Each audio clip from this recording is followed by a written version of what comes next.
Fernando. Ele avança e toca aqui pro Bernabé. O argentino toca, recebe de volta, ele ajeita pro Alan Patrick. Bernabé, Alan Patrick, que toque, chegou no Bernabé.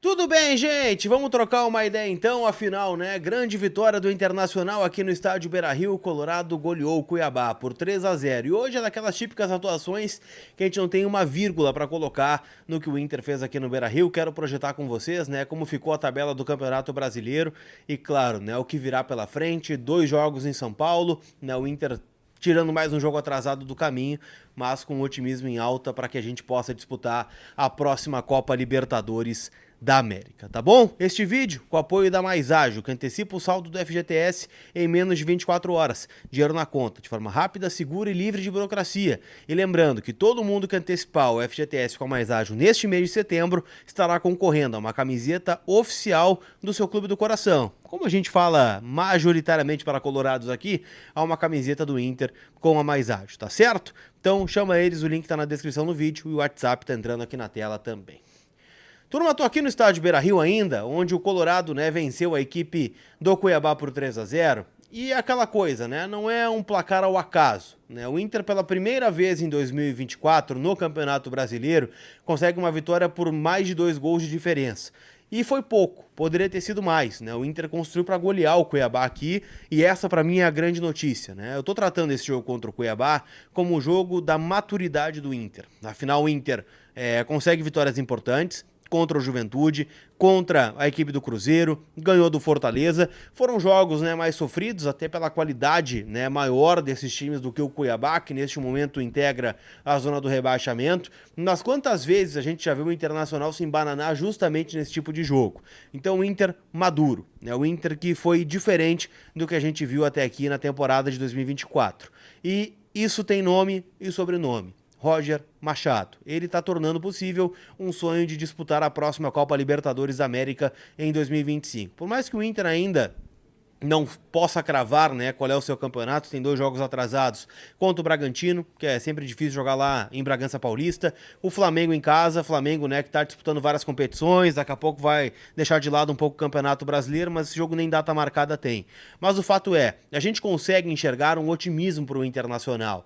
O Inter vai a São Paulo agora jogar contra o São Paulo no Morumbi, e por que não acreditar numa vitória lá no Morumbi se o Inter repetir atuações como tem feito dentro e fora do Beira-Rio? Venceu o Juventude com autoridade lá no Jacone, o mesmo Juventude que ganhou do Fluminense, o mesmo Juventude que ganhou do Corinthians, o mesmo Juventude que tem vitórias importantes nessa temporada. O Inter, né, conseguiu ir lá contra o Cruzeiro no Mineirão, com um jogador a menos durante boa parte do jogo e trouxe um empate, com o Antony defendendo o pênalti. Então as coisas, mesmo quando dão errado, dão certo pro Inter, né, neste momento da temporada. Então veja assim, que o Inter tá maduro, né? O Inter tem já um time titular definido, o Inter sabe, né, que tem um plantel qualificado, e aquilo que a direção tentou montar no começo do ano aparenta estar brilhando aos olhos do torcedor agora, né, no mês de setembro, onde a gente está vendo, né, mesmo que o Inter tenha desfalques importantes, e vamos lá, o Bruno Tabata é um desfalque importante, para mim fez falta hoje, mas jogou o Gabriel Carvalho, o Wesley foi decisivo, o Alan Patrick já tem o seu 2º gol em sequência no Campeonato Brasileiro, Borré fez gol de novo, Valência foi ovacionado pela torcida, né, que está tentando trazer esse jogador de volta, né, com faixa na arquibancada, com cânticos para ele, né, durante o jogo. Então a gente está vendo, né, um Inter que dá mostras de que vai terminar o ano bem e que vai, né, fazer força para disputar a próxima Copa Libertadores da América. Com a vitória, o Inter retomou a 8ª colocação do Campeonato Brasileiro. Isso faz parecer, né, que o Inter está distante, né, da zona da Libertadores. Mas, né, se a gente pegar a pontuação, o Inter encurtou de 7 para 4, a distância do G6, que hoje é baseado ali pelo Bahia, né, que também teve uma grande vitória de 3-0 nesta rodada do Campeonato Brasileiro contra o Atlético Mineiro. Então, assim, é jogo a jogo, gente. Agora é o São Paulo no Morumbi, lá no domingo, onde o Inter, né, vai encarar um São Paulo que dificilmente vai colocar um time todo reserva, mas que também vai dividir atenções com a Copa Libertadores da América. O Roger exaltou muito isso, né? O fato do Inter, como é que ele usa a frase, né? Sou um otimista quando o Inter está bem na fase boa e sou realista na fase ruim. Então ele entende que não era tão ruim assim. Falou bastante, né, sobre algo que o incomoda, que são as teorias da conspiração, né, e coisas que se atrelam no momento ruim, como por exemplo, né, a falta de raça, ao salário alto dos jogadores, os cânticos de mercenário, né, e que ele entende que tem muito mais a ver com o jogo, com as táticas, com a parte física também que o Inter acaba recuperando a partir das semanas cheias, da chegada do Paulo Paixão, que dá, né, a possibilidade do Roger implementar o seu modelo de jogo. O Inter correu até o final hoje, mesmo com 3-0 no placar. O Inter correu lá em Belo Horizonte com um jogador a menos durante o jogo todo. Então é um novo cenário do Inter.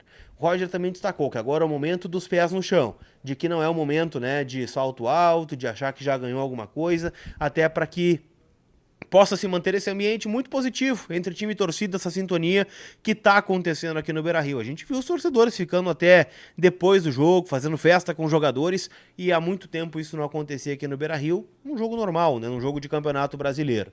Então, tem muitas coisas boas pra gente destacar. Para mim, disparadamente, o Bernabé foi o melhor jogador em campo, assim como poderia escolher, né, o Thiago Maia fez um grande jogo, o Fernando fez um grande jogo, o Mercado fez um grande jogo, Borré, né, não fez uma grande partida, mas deixou o seu gol, né, teve outras duas oportunidades e acabou, né, desperdiçando. O Wesley, né, também muito bem no jogo, poderia ser eleito o melhor jogador da partida. Quem mais, né? Pelo outro lado, o Gabriel teve uma partida um pouquinho mais de oscilação, levou o terceiro cartão amarelo, não vai jogar, né, contra o São Paulo no Morumbi, mas faz parte do crescimento desse jogador.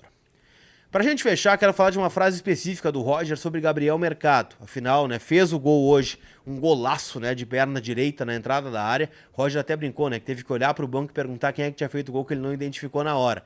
Mas o Roger fez um coro em frente ao presidente Alessandro Barcelos e ao vice de futebol José Olavo Bisol, que acompanhavam a coletiva na sala de imprensa. Ele destacou que, por ele, fará força para que o Mercado renove por mais uma temporada com o Inter. Mesmo que já tenha 37 anos e este contrato termine no final do ano, ele é um líder nato. É um jogador exemplo para os mais jovens, é um jogador, né, que se doa e que veste a camisa do clube como ninguém. Foi o termo usado pelo Roger Machado, que, né, exaltou bastante essa figura do Mercado. É claro que a gente sabe, né, que quando se tem um jogo por semana, o Mercado rende melhor. Quando tiver um calendário mais apertado, talvez seja difícil para ele manter fisicamente, mas o Inter, então, a partir de agora, começa a olhar também com outros olhos para uma renovação do zagueiro argentino, que já deixou em aberto o futuro, né? Lembra de estar lá no Mineirão, ele fala, olha, né, quero dar o meu melhor até o final do ano, colocar o Inter numa próxima Libertadores da América, e bom, no final do ano, converso com o Mazuco, converso com o D'Alessandro, com o presidente Barcelos, e a gente define o que vai fazer. Então, gente, eu faço votos, tá? Eu torço muito para que o Mercado ganhe um título com a camiseta do Inter, para que ele se eternize na nossa história. Afinal, um cara que sempre honrou a camiseta, esteve muito perto na Libertadores do ano passado, fez gol contra o River, fez gol contra o Fluminense, foi um cara super importante na nossa campanha e segue sendo, né, uma referência para todo mundo, né? Então, é um debate que eu já deixo para vocês, né? Você renovaria com o Mercado? Deixa teu comentário aqui que é sempre muito importante. Neste vídeo que tem o nome da KTO. Não faturou quem não quis na KTO nesse jogo entre Inter e Cuiabá, né? Odd 10 que bateu na KTO. Inter para vencer ambos os tempos. Ambos marcam não. Vitória do Inter com gol do Borré. Odd 10. Uma galera levou os pila do sueco. Então te cadastra na KTO.com, utiliza o cupom COLAR para ganhar 20% de bônus no teu primeiro depósito. Tá bom, turma? Aquele abraço. A gente se vê. Fui!